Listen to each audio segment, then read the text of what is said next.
హనుమాన్ చాలీసా పారాయణంలో ఎంతో మహత్వ మహిమ ఉన్నది.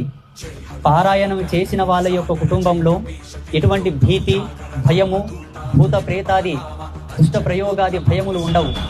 హనుమాన్ చాలీసాలో ప్రతి అక్షరము, ప్రతి శ్లోకం అద్భుతమైనటువంటి కూర్పు, అద్భుతమైనటువంటి అల్లిక. ఈ జగతి లోపల ఎన్నో అద్భుతాలు, ఎన్నో ఆవిష్కృతములు జరిగాయి. అన్నింటిలోకెల్లా అందరికీ ఉపయుక్తమైనటువంటిది, అందరికీ అందే విధముగా హనుమాన్ చాలీసాను మనకు రచించి ఇచ్చారు పూజ గురుదేవులు.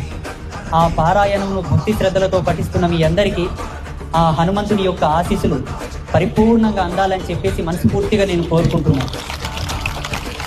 అలాగే హనుమాన్ చాలీసాను ప్రతిరోజు ఇంట్లో కూడా పఠించవచ్చు. హనుమాన్ చాలీసాను పఠించుటకు ఏ విధమైనటువంటి నియమాలు కానీ ఇబ్బందులు కానీ ఏమీ ఉండవు. ఈ మధ్యకాలంలో చాలామంది లేనిపోని ఆంక్షలు పెట్టుకొని భగవంతుని యొక్క కృపకు, వేదాంత సాహిత్యమునకు, మన ధర్మానికి చాలా దూరంగా బ్రతుకుతున్నారు.